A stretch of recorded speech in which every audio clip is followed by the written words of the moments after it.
Hi everyone, welcome back once again to my channel and I hope you're all doing well. And in today's video, I'm going to try and run my Java Spring Boot application in Visual Studio Code. So generally I use VS Code to do my front-end development, but I wanted to try and set it up for my Java development and my Spring Boot microservices development and see how it actually plays up. So let's get straight into it. So this project was initially created in IntelliJ. But within my VS Code, I have created a new workspace.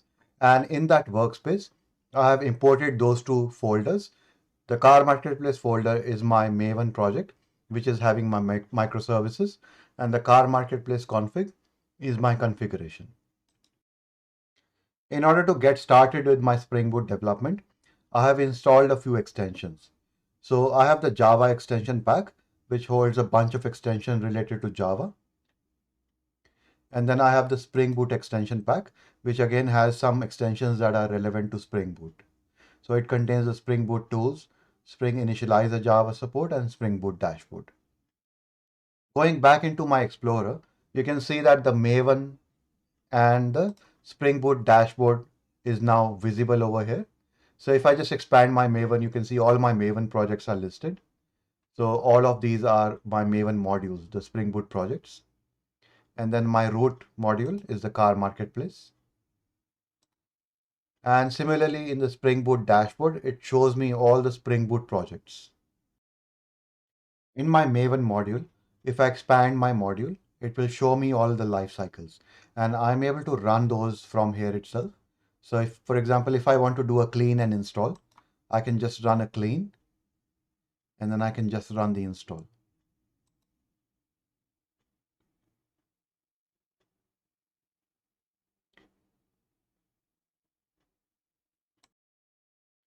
And within my Spring Boot dashboard, I could run or debug my Spring Boot projects. Let me start the discovery server in debug mode. You can see that it's launched my Spring Boot project and the debugger is attached, so I could debug my Spring Boot project.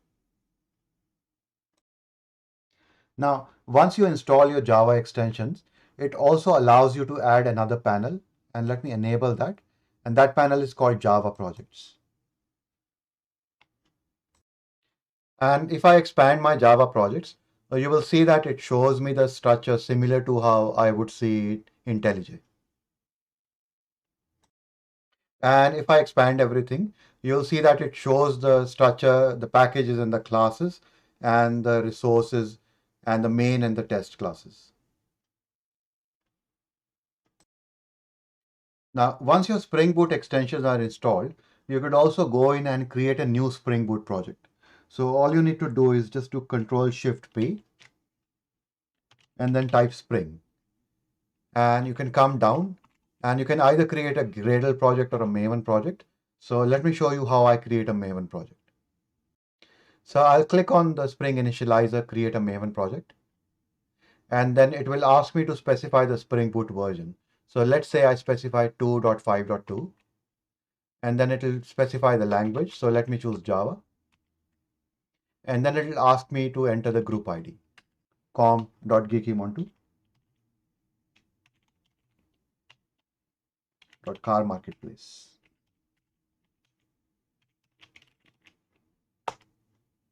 And let's say the artifact ID is test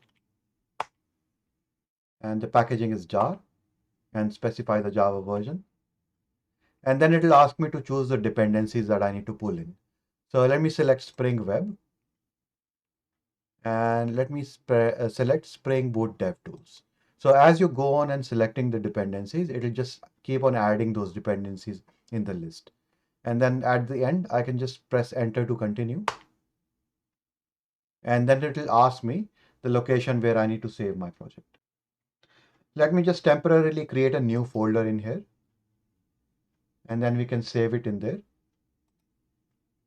So let me name my folder as test. And then generate into this folder. Okay, so if I go in there, So I created a new folder called test. Oh, so it has created another folder called test in there. So I really didn't have to create a separate folder. It will automatically create the folder based on the artifact. So if I go in there, you can see that it has created all the files required to run my Spring Boot project. And with my microservices development using Spring Boot within VS Code, I have also found that the Java IntelliSense support is quite good. And because there is a comprehensive list of so many extensions available in VS Code, I think I find that development in VS Code actually can work if I want to work in Java. Because as I go on developing my microservices, I'm going to start putting in Docker support as an example. And because it has extensions for Docker and a whole heap of other things as well, I think I will be able to continue my development using VS Code and don't really need to go back to IntelliJ. So that's all I wanted to share in this video today. And I hope you find this useful. And thanks a lot for watching.